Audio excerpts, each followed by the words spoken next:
예, 하나님 말씀, 예, 시편. 예, 오늘 첫날이기 때문에 요절의 말씀을 살펴보도록 하겠습니다. 113편 1절과 2절 봉독해 드리겠습니다. 할렐루야, 여호와의 종들아 찬양하라.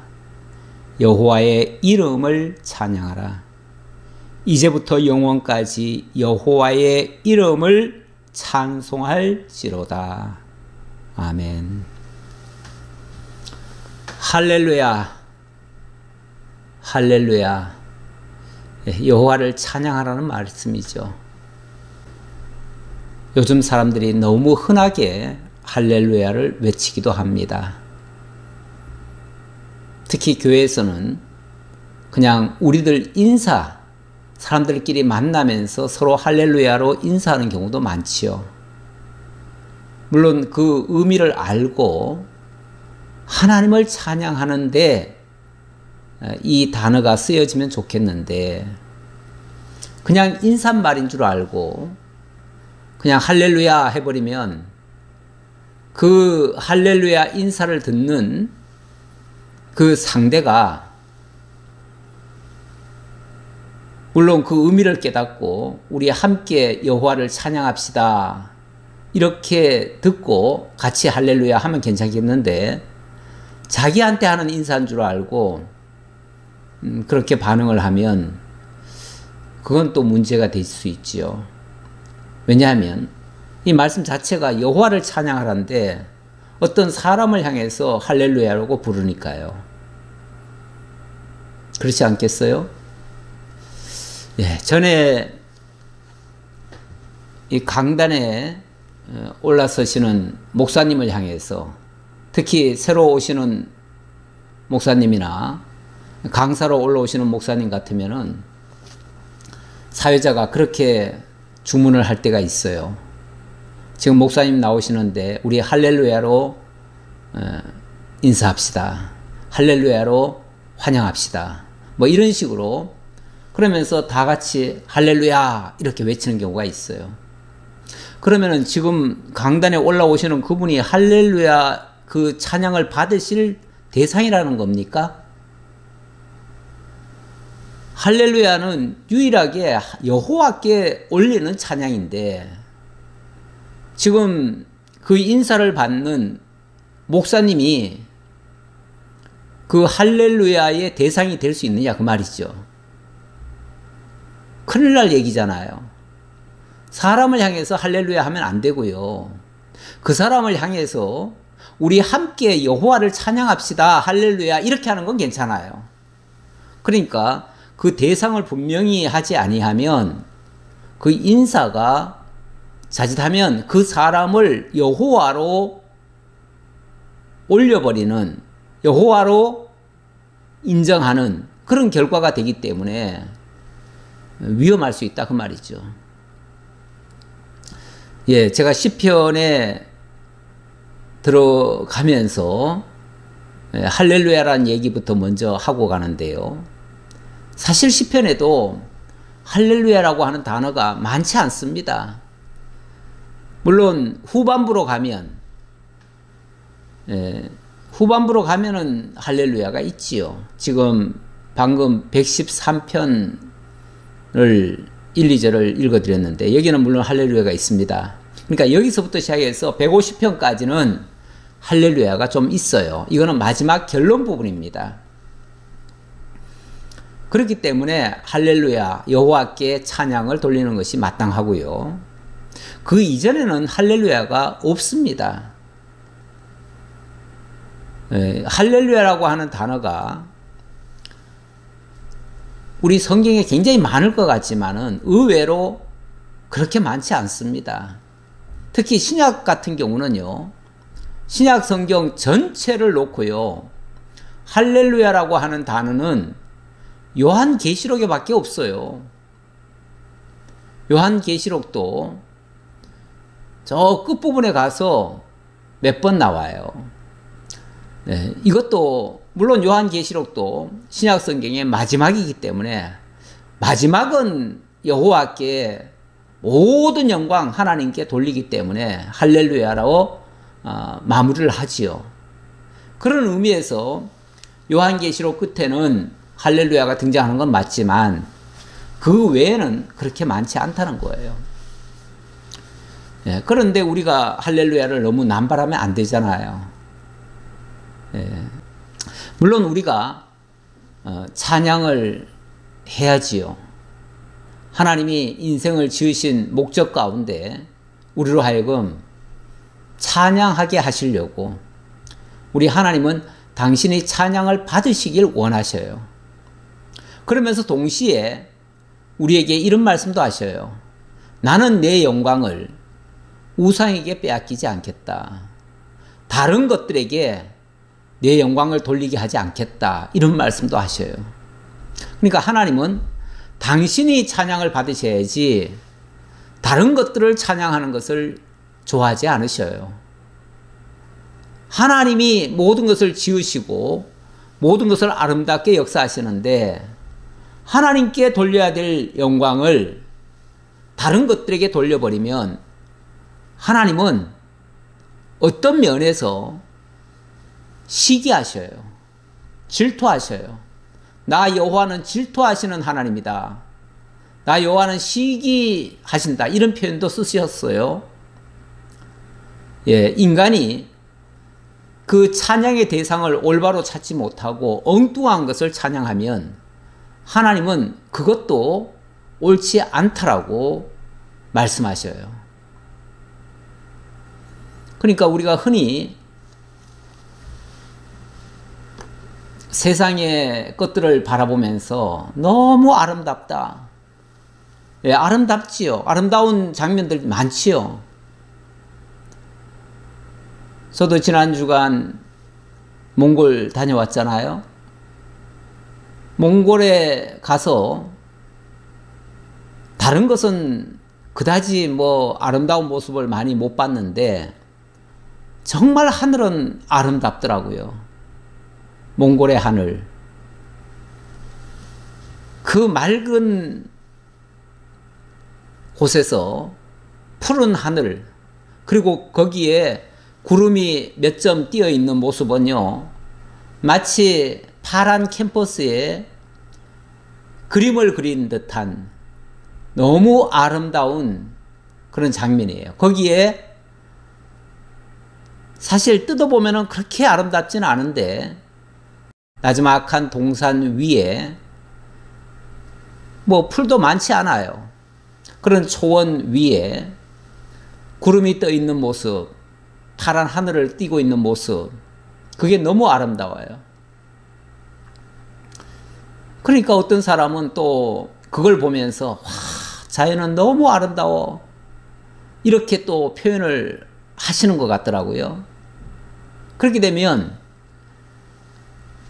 하나님이 창조하신 그 세계가 아름답다 이렇게 표현하면 좋겠는데 자연이 아름답다 하니까 하나님은 빠지고 지금 보이는 그 피조물, 그 상태가 아름답다라고 지금 자칫하면 그 자연을 칭송하는 그런 결과가 되잖아요.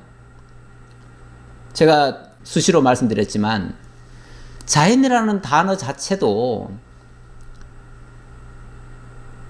원래 스스로 자자에 그러할 연자이기 때문에 스스로 그러하다, 원래부터 있던 것들이다, 그런 의미거든요. 자연이라는 말 자체가. 세상 사람들은 이 만물이 어디서부터 왔고 어떻게 존재했는지 잘 모르기 때문에 이 세상이 원래 저절로 있었고 만물도 다 그저 있었다, 이렇게 생각을 해요. 그러니까 만물은 원래 저절로 나서 저절로 존재하고 있어요. 근데 그걸 자연이라고 그래요. 그 자연이, 그러니까 사람의 손이 가지 않는 모든 것들을 자연이라고 얘기할 수 있겠죠. 그런 의미로 지금 이해하고 있죠. 그런데 그게 다 저절로 있었다는 거예요. 저절로. 물론 우리 사람의 손으로 지은 건 아니지만 그게 저절로 있는 겁니까? 저절로 있는 게 아니라 하나님의 작품이잖아요. 만유의 대주제이신 하나님이 천지를 창조하시고 그 천지를 가지고 인간을 맨 마지막에 지으시고 인간을 위해서 그 모든 것들을 만들어 주신 거 아닙니까? 그러면 하나님이 당신의 작품을, 당신의 피조물들을 가지고 우리 인간들을 위해서 존재하게 만들었어요. 그래서 고린도전서에서는 만물은 다 너희 것임이라. 너희는 그리스도를 위하여 존재하고 그리스도는 하나님을 위하여 존재한다라고 그런 식으로 또 얘기하는 부분도 있잖아요. 다시 말하면 하나님께서 만물을 지으신 이유 중에 하나가 인간들을 위해서 지으신 거예요.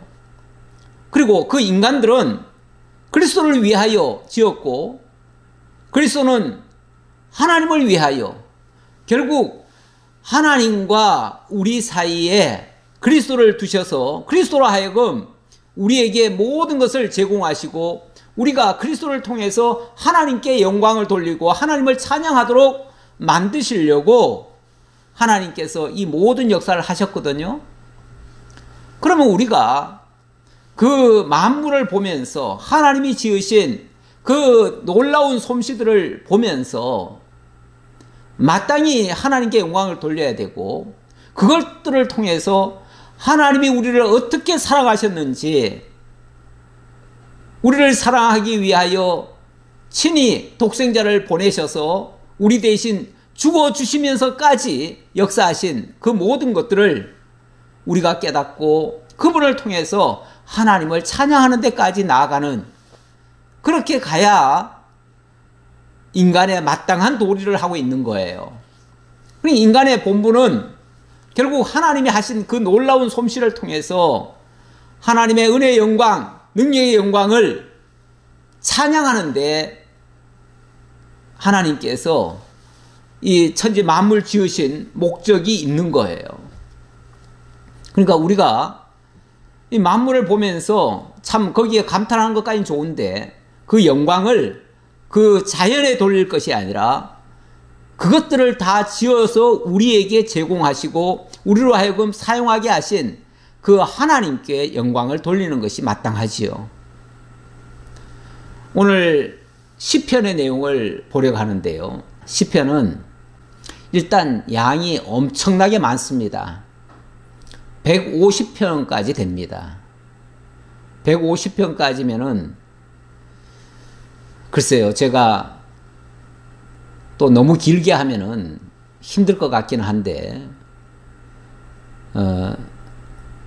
좀 중요한 내용들은 한 장씩 나아갈 것 같기도 하고요. 또 중간에 겹쳐지는 부분은 아마 몇 장을 묶어서 이렇게 나갈 수도 있을 것 같기도 합니다. 그러나 제가 장담은 못하지요. 왜냐하면 하나님께서 이 시편을 통해서 우리에게 들려주고자 하는 그 깊은 내용들이 너무 많이 있거든요. 그리고 역사서하고 좀 다른 것이, 역사서는 있는 그대로 사실적으로 마치 서술형으로 산문 형식으로 이렇게 기록을 해가지고 그냥 스토리가 나와요. 읽으면은 그냥 스토리가 바로 들려져요. 그렇기 때문에 어떤 면에서 굳이 제가 그 자세한 설명을 안 붙여도 줄거리가 이미 나오니까요. 거기에 대한 신학적 의미만 조금 더 부여하면 충분히 해석이 되어져요. 근데 이 시편이라고 하는 것은, 이 시라고 하는 것, 원래 노래, 시, 이런 것들은요, 굉장히 압축적인 내용이 있잖아요. 뭔가 들려주고 싶은 말씀을 있는 그대로 바로 기록을 한 것이 아니라 거기에 굉장히 함축된 언어, 압축된 언어로 이것을 정리한 경우가 많거든요. 그러다 보니까 전체 줄거리도 중요하지만 그것이 가리키는 그 진정한 의미를 찾아야 되는데, 거기다가 우리는 또 이 성경을 하나님의 계시의 말씀으로 봅니다. 계시의 말씀으로 보기 때문에 단편으로 잘라가지고 보지 않습니다. 전체를 이렇게 묶어서 보고 있지요. 그러다 보니까 어쩌면 조금 더 깊이가 있다고도 말씀드릴 수 있고요. 다른 사람들이 말하지 않는 식으로 제가 또 설명드릴 수도 있을지 모르겠습니다. 뭐 이거는 이제 나아가면서 진행하면서 설명드릴 부분이니까 좀 더 나아가면서 설명을 드리도록 하겠습니다. 자, 오늘은 첫 시간이니까 어쨌든 시편에 대한 전반적인 이야기를 좀 하고자 합니다. 일단 들어가는 말, 그리고 구약 성경은 어떻게 구분하는지, 그리고 찬양서는 어떻게 우리가 이해해야 하는지, 그리고 시편의 기자와 기록 연대, 본서의 요절과 주제, 기록 목적, 내용, 개요, 이런 식으로 살펴보고자 합니다. 일단 들어가는 말씀, 일단 성경이란 무엇인가를 먼저 한번 잠깐 언급하고 넘어갔으면 좋겠습니다. 성경은 사람의 글이 아니고요, 하나님의 말씀이에요. 물론 어떤 사람이 어떤 상황에서 어떤 문학적 그 기교를 빌어서 기록을 했지요. 한 거는 맞지요. 그렇지만은 거기에는 하나님이 우리 인간들에게 들려주고 싶은 말씀을 적게 하신 거예요. 그러니까 하나님의 감동으로 기록한 거예요. 자기 생각대로 기록한 게 아니고. 그래서 성경은 어떤 사람이 기록했다고 해서 그 사람의 글이 아니라 그 사람을 통해서 하나님이 말씀하시는 거예요. 그래서 성경은 바로 하나님의 말씀이고요. 그 핵심 내용에는요, 언약과 성취라는 구도로 이해할 수가 있습니다.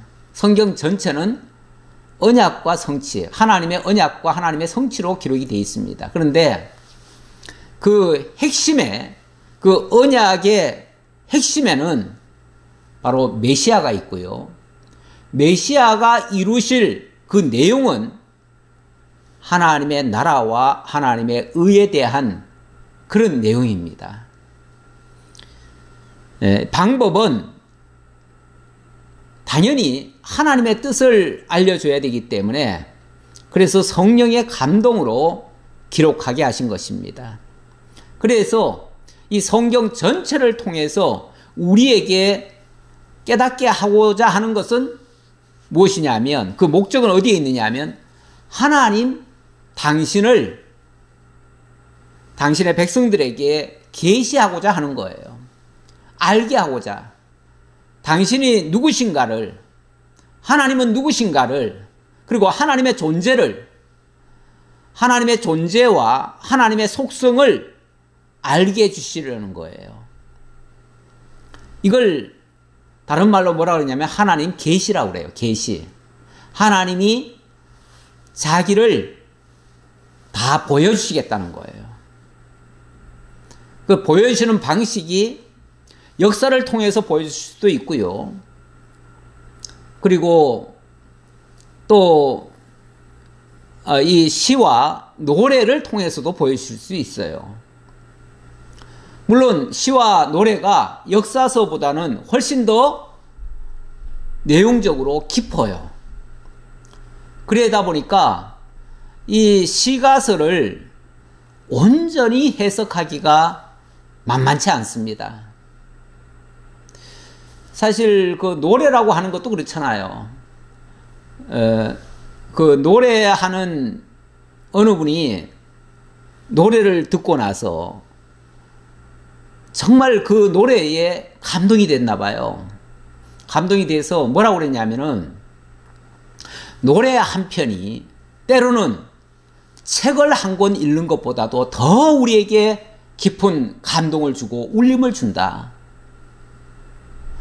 책 한 권을 읽고 정말 눈물을 흘리고 감탄을 하고 기뻐서 어찌할 줄 모르는 그런 사람은 많지 않습니다. 많지 않은데 노래 한 곡을 듣고는 어떤 사람이 보니까요 눈물을 펑펑 쏟으면서 울더라고요. 너무 감동이 돼서 그래요. 슬퍼서가 아니라 너무 감동이 돼서. 어쩌면 그 노래가 나의 모든 것을 다 대변하는 것 같고 내 모든 생각을 다 들려주는 것 같고 정말 내가 하고 싶은 모든 것들을 다 얘기하는 것 같고 정말 내 마음을, 내 아픔을 다 어루만져주고 상처를 꿰매주는 것 같은 그런 감동을 주더라는 거죠. 이게 노래가 주는, 그리고 시가 우리들에게 들려주는 그런 감동이 그 속에 있는 거예요. 그러니까 시와 노래 이런 것들을 이제 시가서라고 그러죠. 시가라는 말이 가짜가 노래 가짜잖아요. 그러니까 시는 이런 시를 얘기하는 거고요. 시와 노래를 묶어놓은 책이 쉽게 말하면은 우리 시가서들이에요. 시가서들. 욥기서부터 아가서까지. 이 내용은 그냥 단순히 글로 읽는 게 아니에요. 그 글 속에 정말 하나님의 마음이 그 속에 담겨져 있고 또 우리 인간들의 그 모든 것들이 그 속에 또 같이 담겨 있어요. 그래서 정말 감동으로 교통이 될 수 있는 그런 것이 녹아져 있어요. 그래서 어떤 면에서 역사서를 읽는 것보다도 쉽게 말하면 역사서 한 권을 읽는 것보다도 시편 한 편이 더 감동을 줄 수도 있고 더 큰 울림이 될 수도 있어요. 그런데 이런 시편이 총 150편이나 되고 있어요.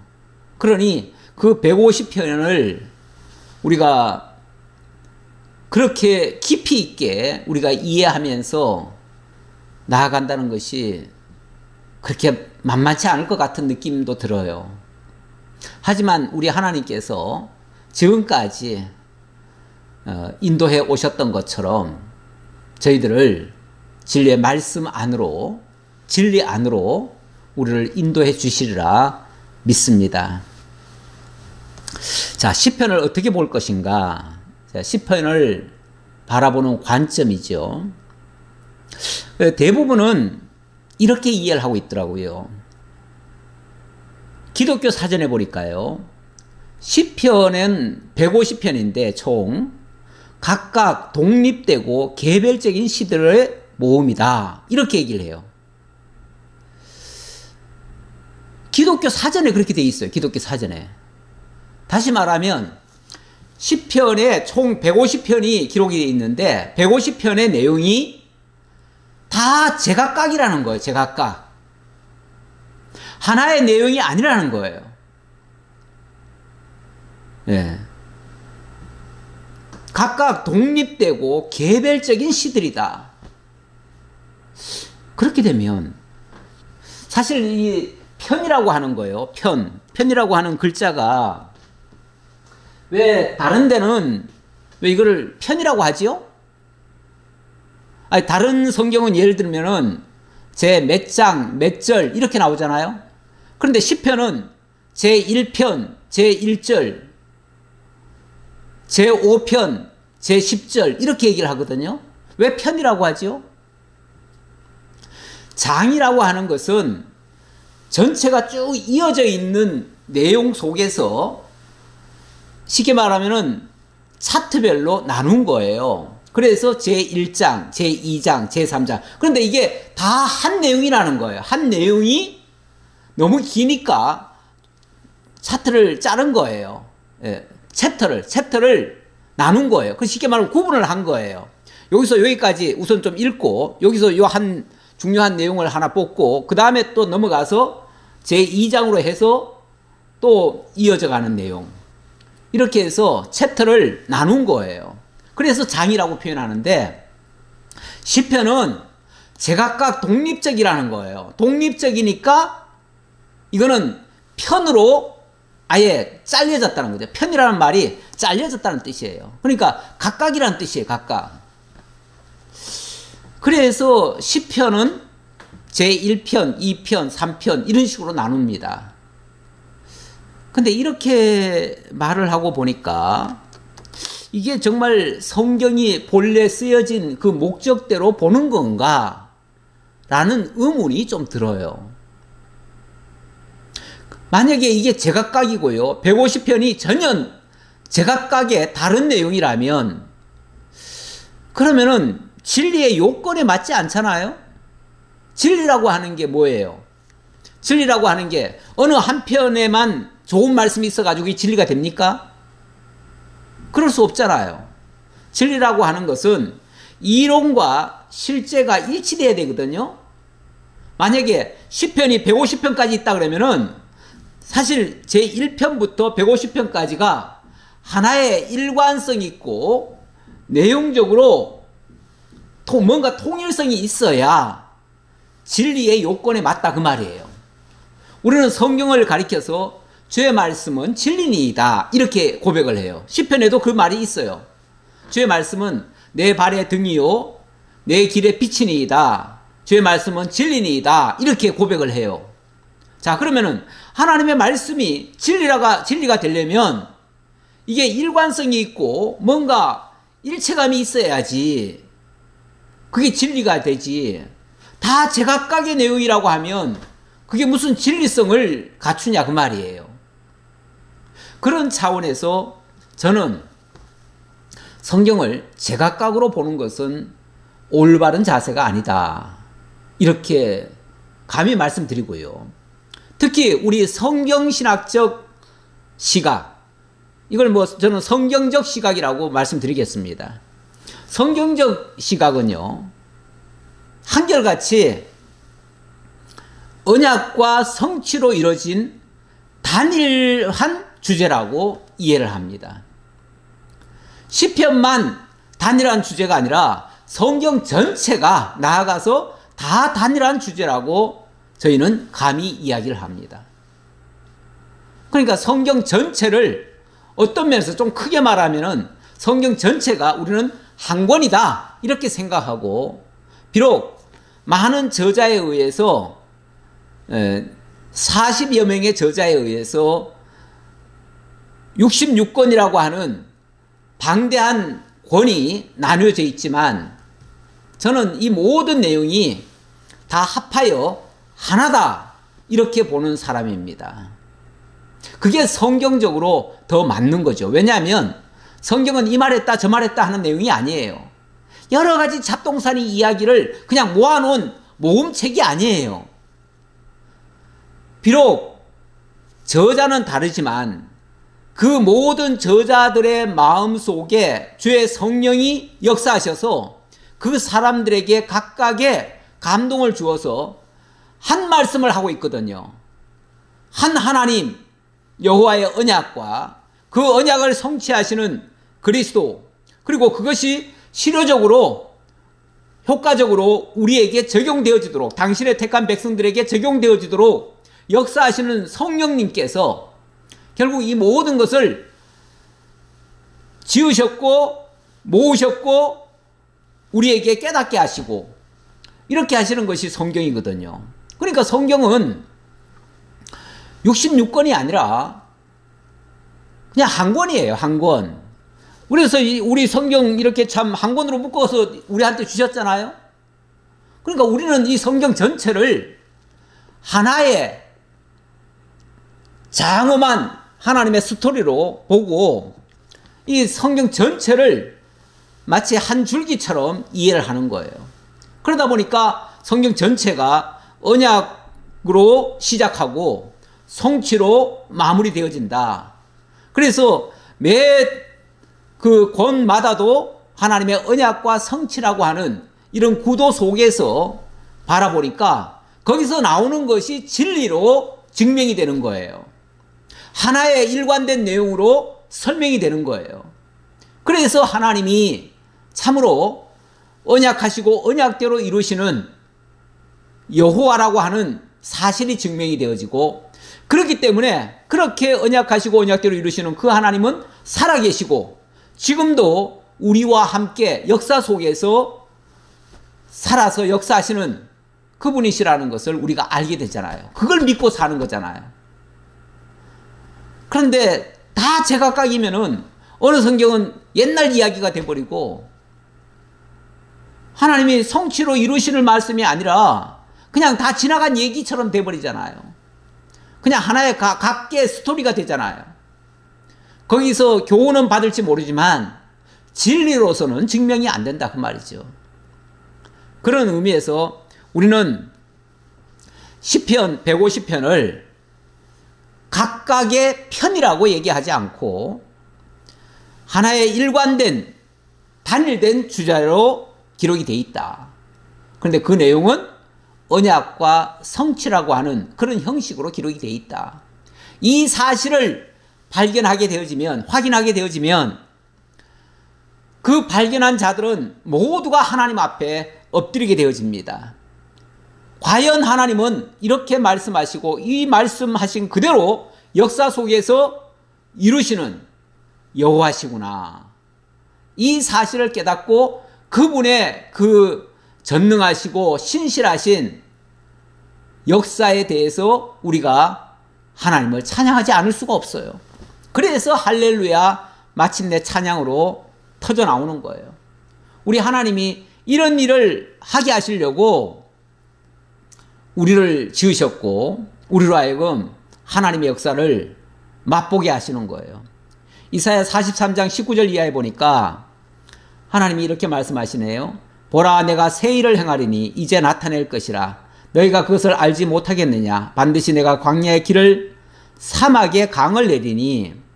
21절에 보니까 이 백성은 내가 나를 위하여 지었나니 나를 찬송하게 하려 함이니라. 하나님이 당신의 영광을 보이셔서 당신이 언약하신 대로 이루셔서 당신의 영광을 찬양하게 찬송하게 만드신다 그 말이죠. 그런 목적에서 우리 인간들을 지으셨다. 그래서 시편도 그런 식으로 보는 것이 마땅할 것이다 라고 말씀을 드리고요. 자, 성경은 어떻게 구분되는가?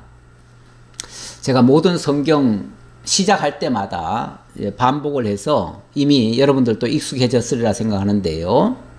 구약 성경은 크게 말하면은 누가복음 24장 44절에 보면요. 예수님이 구약 성경을 보는 시각이 나와요. 거기 보면 이렇게 되어 있습니다. 또 이르시되 내가 너희와 함께 있을 때 너희에게 말한 바 곧 모세 율법과 선지자의 글과 시편에 나를 가리켜 기록된 모든 것이 이루어져야 하리라 한 말이 이것이라 하시고. 자, 구약 성경을 일단 모세 율법 그리고 선지자의 글 그리고 시편 이렇게 얘기를 하네요. 시편. 시편이라고 하는 것이 오늘부터 보고자 하는 이 시편 이걸 가리킬 수도 있지만 사실은 좀 더 범위가 넓어서요. 욥기부터 아가서까지 이것을 전체가 다 시편이라고도 얘기할 수 있습니다. 그러니까 내용 그 분류상으로 보면 성경은 모세 오경이라고 해가지고 모세 율법서가 있고요.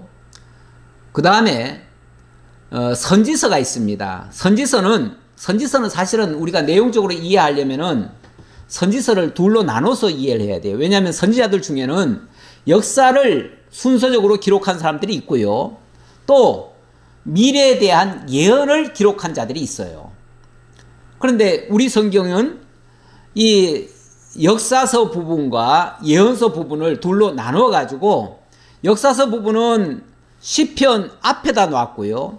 예언서 부분은 아무래도 예언이라고 하는 건 미래에 대한 예언이니까 저 뒤편에다 놨어요. 그걸 이제 성경 분류할 때 그렇게 나눠놨어요. 그래서 우리 성경은 크게 말하면은 모세오경과 역사서와 시가서와 선지서 이렇게 구분이 되어져요.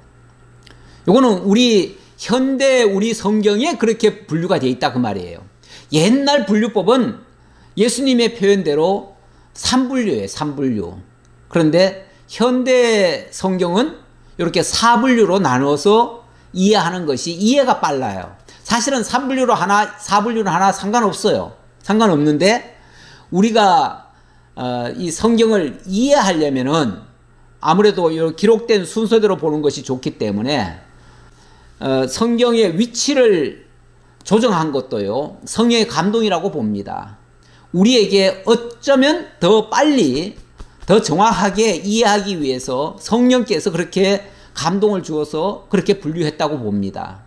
그런 의미에서 저는 이제 4분류로 설명을 잠깐 드리자면, 일단 모세오경은 율법서라고도 하지요. 율법서 또는 다른 말로 하면 저는 언약서라고 하는 것이 더 맞다고 봅니다. 왜냐하면 율법도 언약이고요. 무엇보다도 하나님의 나라와 그 율법에 대한 언약을 담고 있거든요. 그래서 언약서다. 나라 언약과 율법 언약에 대한 내용. 그래서 창세기부터 신명기까지는 언약에 대한 이야기가 엄청 많습니다. 그 다음에 여호수아부터 에스더서까지는 그 언약을 하셨으니까 언약대로 이루시는 내용이죠. 언약대로 이루시는 내용인데, 특히 역사서라고 하는 것은 하나님의 나라 언약이 어떻게 이루어지는가를 모형적으로 설명하는 내용이에요.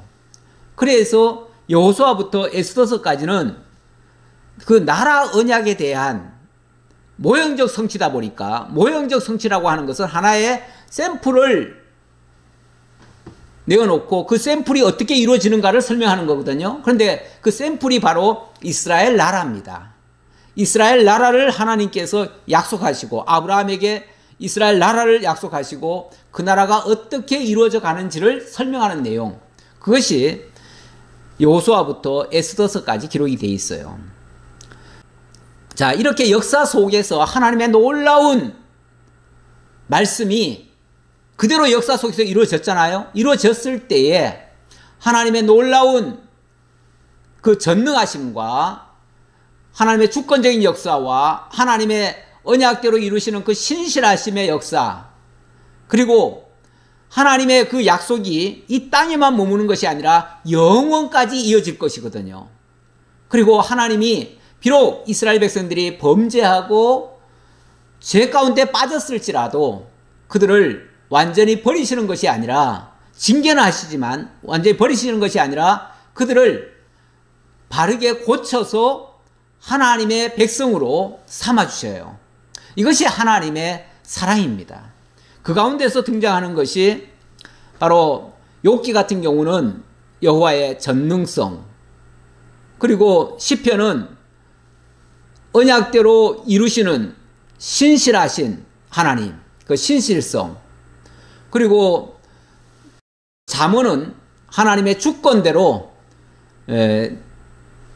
언약 자손들에게는 지혜를 주셔서 나라를 바르게 세우게 하시고, 어리석은 자, 미련한 자들에게는 정말 하나님의 뜻을 거스리다가 망하는 자리로 나아가도록 이렇게 만들어요. 그것이 하나님의 주권입니다. 그 다음에 전도서 같은 경우는 이 땅에 헛되고 헛된 것을 보여주시면서 영원한 것을 바라보도록 그렇게 하시죠. 그리고 아가서는 하나님의 자비로우신 은혜의 섭리를 또 소개하고 있죠. 이런 것들을 찬양하는 내용이 되겠습니다. 그리고 나서 자, 진정으로 하나님이 원하시는 나라는 이 세상 나라가 아니라 하나님의 나라거든요. 그 하나님의 나라를 구체적으로 어떻게 이루실 것인가에 대한 약속을 하시기 위해서 장차 메시아를 보내셔서 그 메시아로 하여금 하나님의 나라를 이루어 가실 것이다. 이것이 바로 예언서입니다. 그것이 이사야부터 말라기까지 선자들을 통해서 미래에 메시아를 보내서 메시아로 하여금 하나님의 나라 이루실 것을 약속하시고, 신약 성경은 그 약속대로 메시아가 이 땅에 오시고, 그리고 그 메시아가 하나님의 나라 지상에 하나님의 교회를 세우시고 복음이 땅끝까지 전파되어서 마침내 주님의 온전한 통치가 이루어지도록, 그렇게 해서 마침내 할렐루야 하나님께 영광 찬양이 돌려지도록 이렇게 만드시는 내용이 신약 성경입니다. 자, 이렇게 하실 것이 성경 전체에 기록이 되어 있다. 방금도 설명은 이미 드렸습니다만은, 그러면 찬양서는 어떻게 이해할 것인가? 역사 섭리에서 나타난 여호와의 속성을 찬양하는 것인데요. 욥기는 전능성, 거기 보면 의인이지만 그 고난이라고 하는 것이 있습니다. 이거 하나님의 절대적 의인을 망하게도 하시고 다시 흥하게도 하시고 십자가에 못 박혀 죽게도 하시고 다시 부활 승천하여 영광 중에 이르게도 하시는, 이렇게 하실 것을 보여주시기 위해서 욥을 통해서 당신의 전능성을 보여주시고, 시편은 하나님 나라에 대한 언약과 성취로서 당신이 언약대로 이루시는 여호와라는 사실, 이 신실함을 증거하시고, 그리고 잠언은 의로운 나라, 바로 이스라엘 나라를 예를 들어가면서 거기서 지혜자를 들어다가 의로운 나라를 세우기도 하시고, 또 때로는 미련한 자를 통해서 나라가 망하는 자리로도 가는데, 이것이 하나님의 주권에 의해서 되어진다는 것. 전도서는 영원성, 아가서는 자비성, 이렇게 증거하고 있다. 본서의 기자와 기록 연대를 조금 살펴보면요, 일단 제가 기자라고 표현을 했지만은 이 정확하게는 저자와 기자와 편집자로 나눠서 설명을 드려야 되겠습니다. 왜냐하면 이 시편은 의외로 내용이 많습니다. 많고, 사실은 이 시편을 하나의 성경이라고 생각을 하지만 시편 내용에 들어가 보면 시편이 제1권부터 제5권까지로 나눠져 있습니다. 시편은 쉽게 말하면 150편까지 있기는 하지만 실제로는 5권으로 나뉘어져 있는 거예요. 그러다 보니까 이것을 한 사람이 기록한 게 아니고 여러 사람이 기록을 했어요. 여러 사람이 기록했다 보니까 당연히 그것을 누군가는 모아서 하나의 성경으로 집대성을 한 겁니다. 그러다 보니까 저자가 있고요, 기자가 있고 편집자가 있는 거예요. 여기서 저자는 결국 한 내용을 쓰려니까 한 분, 한 성령께서 기록을 하게 하셨죠. 그리고 이것을 기록한 사람은 여기에 여러 사람이 등장을 합니다. 예를 들면 다윗이 주로 많고요. 그 다음에 고라, 아삽, 모세, 솔로몬 뭐 이런 사람들도 있습니다. 때로는 이름을 알 수 없어가지고 미상이라고 적기도 합니다. 그런데 어쨌든 여기에는 많은 사람들이 함께 기자로 활동을 했다. 그래서 이 모든 것들을 결국은 한 권으로 묶었는데요. 묶은 사람은 누구냐 하면 바로 학사 겸 제사장 에스라입니다. 에스라가 이 시편을 하나로 집대성을 했다. 그런데 그러면 여러 편의 내용들이 조각조각 있던 것을 모았으니까 다 제각각의 내용이냐? 그렇지 않다는 거예요. 그렇지 않다. 서두에 말씀드렸듯이 한 분 성령께서 저자시기 때문에 한 내용을 가지고 있어요. 그리고 이것은 시간적 순서도 하나님이 거기에 맞춰서 하신 거예요. 그래서 저희는 이것이 다 편으로 나뉘어져 있지만 이것을 하나의 성경으로 이해를 하고 내용적으로 확인을 해서 배우려고 한다. 그 말입니다. 이 시편이 에스라가 모았다고 하는 그 증거 중에 한 말씀을 느헤미야서에서 가져왔는데요. 느헤미야 8장 1절 하반절에 보니까 학사 에스라에게 여호와께서 이스라엘에게 명령하신 모세의 율법책을 가져오기를 청하매 또 12장 36절 이하에서 보니까 다 하나님의 사람 다윗의 악기를 잡았고 학사 에스라가 앞서서 38절에는 감사 찬송하는 다른 무리는 왼쪽으로 행진하는데 하면서 이런 얘기들이 쭉 나옵니다. 나오는데 이런 것들을 종합해 보면 구약 성경을 가져오게 하고 구약 성경 속에서 또 하나님의 그 사람들이 쓴 내용들을 종합해서 그것을 찬양하는 일에 쓰기 위하여 이것을 다 모았다. 이렇게 볼 수 있다. 그런 뜻이에요. 기록 연대는 당연히 모세 시대도 있기 때문에 주전 1500년경이라고 할 수 있고요. 사실은 1500년까지는 안 갈 것 같습니다. 한 1200년이나 이 정도쯤 갈 것 같고, 그 다음에 다윗 시대는 주전 1000년경이니까 그냥 크게 말하면 한 주전 1000년경이다 이렇게 말씀드릴 수 있겠어요. 그리고 편집 시기는 이것이 이제 학사 에스라에 의해서 편집이 됐다면 요거는 주전 한 500년경, 그때 바벨론에서 돌아와서 이 모든 그 시편을 함께 다 모았거든요. 그랬으니까 그렇게 이해하시면 되겠고요. 자, 요절은 113편 1절 2절을 보았습니다. 할렐루야 여호와의 종들아 찬양하라. 자, 하나님을 깨달은 자들은 마땅히 찬양을 해야지요. 그런데 뭘 찬양하는가? 여호와의 이름을 찬양하라 그랬습니다. 여호와의 이름. 이제부터 영원까지 여호와의 이름을 찬송할지로다. 이제부터 영원까지.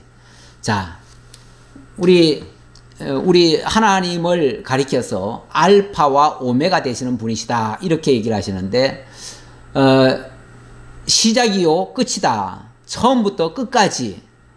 물론 여기는 이제부터 영원까지라고 했지만은 요 시점에서부터 영원까지라 하지만 사실 그 이전이 안 들어가겠어요? 다 들어가지요. 시작에서부터 끝까지 하나님은 어떤 분이라고요?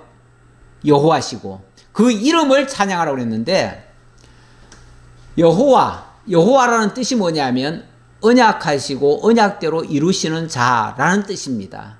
그렇다면 그 이름을 찬양한다고 하는 것은 그분이 언약하시고 언약대로 이루시는 분이시다라는 것을 찬양하라 그 말이죠. 그런 의미에서 그렇게 하시는 하나님, 말씀하신 대로 이루시는 그분은 참 신실하신 분이시다. 그래서 시편의 내용은 하나님 여호와의 신실성을 찬양하는 것이다. 찬양하는 내용이다 그 말이죠. 하나님 여호와, 그러니까 하나님의 이름이 여호와고 그 이름이 언약하시고 언약대로 이루시는 이름이니까 그 이름을 찬양하라 그런 뜻이다 그 말이죠. 자, 본서의 기록 목적은 하나님 나라와 의에 대한 언약을 선포하고요. 그리고 언약대로 이루어지기를 간구하고요. 그리고 언약대로 성취해 주신 하나님의 은혜의 영광을 찬양하는 이런 내용으로 크게 기록이 되어 있습니다. 그렇게 하기 위해서 기록했다 그 말이죠. 그래서 이 내용 계열을 좀 보면요.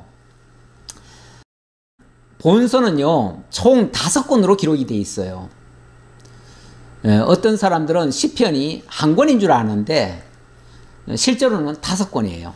시편 1편 한번 볼까요? 1편 보면 복 있는 사람은 악인들의 꾀를 따르지 아니하며 죄인들의 길에 서지 아니하며 이렇게 시작하죠. 이렇게 시작하는데 그 위에 뭐라고 적혀 있나요?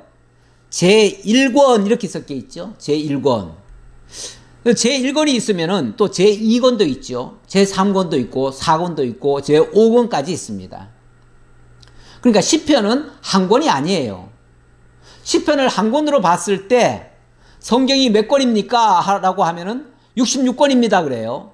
시편을 한 권으로 봤을 때 66권이란 얘기예요. 근데 시편을 만약에 5권으로 보면요. 한 권으로 봤을 때와 5권으로 보면은 4권이 추가되어야 될 거 아니에요. 그러면은 총 70권이 되는 거예요. 그럼 저는 감히 이렇게 말씀드리고 싶어요. 이거는 정확한 학설은 아닙니다만은 성경이 몇 권입니까? 하면은 사실은 70권입니다. 라고 해야 맞아요. 예. 왜 그러냐면 시편이 5권이잖아요. 시편이 한 권이 아니고 5권이잖아요. 그러니까 4권이 추가되면은 70권이 돼야 맞잖아요. 66권이라는 말과 70권이라는 말의 뉘앙스가 어떻습니까? 저는 기왕이면 성경이 말하고 있는 내용대로 쓰는 게 더 좋겠다 싶어요. 성경은요, 6이라고 하는 숫자, 우리 숫자에다가 하나님이 의미를 부여해 놨어요. 그래서 성경에는 7이라는 숫자가 상당히 많이 나옵니다. 7이라는 숫자는요, 다른 말로 뭐라고 표현을 하냐면, 이해를 하냐면, 완전수라고 그래요, 완전수. 7은 완전수인데, 6은 그러면 뭐냐? 6은 불완전수죠. 뭔가 완전에 미치지 못하는 수죠. 부족한 수죠.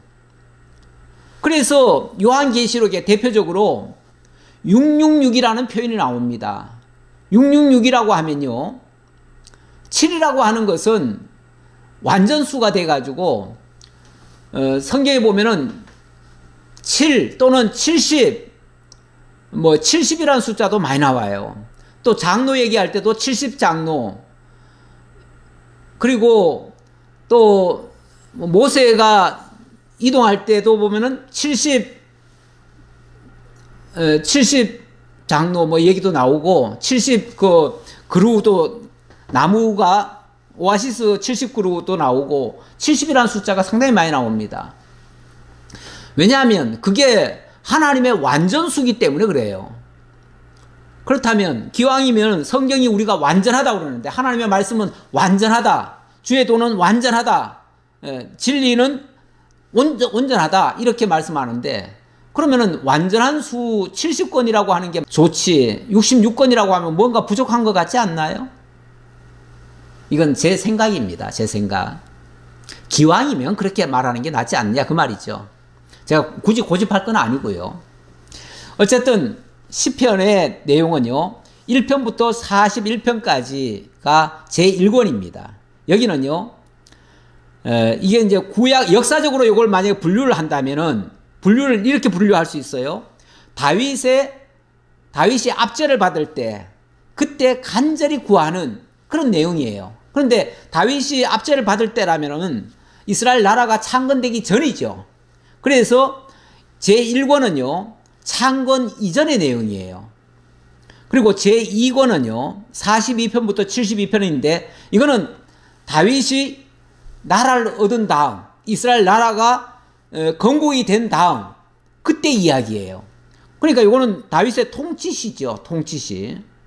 그리고 제3권은 73편부터 89편까지인데, 이거는 다윗 시대 이후에 나라가 두 쪽으로 나버립니다. 그래가지고 이스라엘 나라가 그만 망해요. 이건 국가적으로 위기 때죠, 위기 때.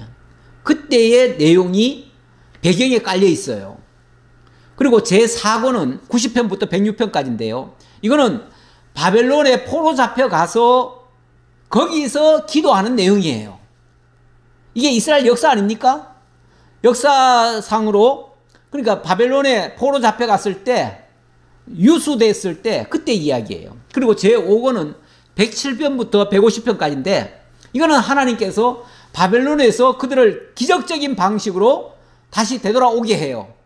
되돌아오게 하니까 거기서부터 하나님에 대한 엄청난 찬양이 터져 나오는 거예요. 그래서 제가 할렐루야가 바로 107편 이후부터 나온다, 이 말씀을 드린 거예요. 이거는 바로 회복시의 감사 찬양시예요. 이건 귀한 시에 나온 거예요. 근데 이게 이제 역사적인 구분이고요. 내용적으로 구분해 보면, 우리는 성경을 이거 5권이지만 5권도 지금 하나로 보잖아요. 하나로 보니까 제1절로 봅니다. 이건 장이나 또는 절로 보는 거죠. 자, 절로 본다고 하면 제1절은 1, 2편이 되겠어요. 1, 2편은 메시아 언약 선포시입니다. 우리는 모든 성경의 주인공이 예수 그리스도라고 봅니다. 그러니까 당연히 이것은 메시아에 대한 언약이 일단 선포가 되어지고요. 왜 갑자기 시편에 무슨 메시아 언약이 나오냐, 이렇게 혹시 의문이 들지 모르겠는데, 그래서 제가 시편 1편과 2편의 내용을 잠깐 적어놨어요. 적어놨는데 그 내용은 메시아에 대한 언약입니다. 맞습니다. 그래서 메시아 언약시라고도 말씀드리고요. 자, 언약시면은 메시아의 어떤 부분에 대한 언약이냐? 1편은 보니까 복 있는 사람은 그리고 의인에 대한 이야기가 쭉 나오지요. 물론 악인은 얘기도 나오는데 이거는 바로 의인에 대한 언약이에요. 그리고 2편은요. 나라에 대한 언약이에요. 우리 하나님의 언약 가운데 핵심이 뭡니까? 하나님의 나라와 그의 의에 대한 언약이잖아요. 근데 바로 그 나라와 의, 1편은 의에 대한 언약, 2편은 나라에 대한 언약이다 그 말이에요. 그리고 3절부터 106편까지는 3편부터 106편까지는 메시아 언약, 자 언약을 했으니까 그 언약대로 이루어 달라고 하는 간구시예요. 그리고 107편부터 150편까지는 그 언약대로 이루어 주심에 대한 찬양시예요. 찬양시. 이렇게 구분을 하면 이 시편 전체가 하나의 스토리로 전개되어 있다는 것이 명확하죠. 여기에 대한 더 구체적인 내용은 제가 다음 주에 더 설명을 드리면서 다음 주에는 이제 본문으로 들어가도록 하겠습니다. 기도하겠습니다.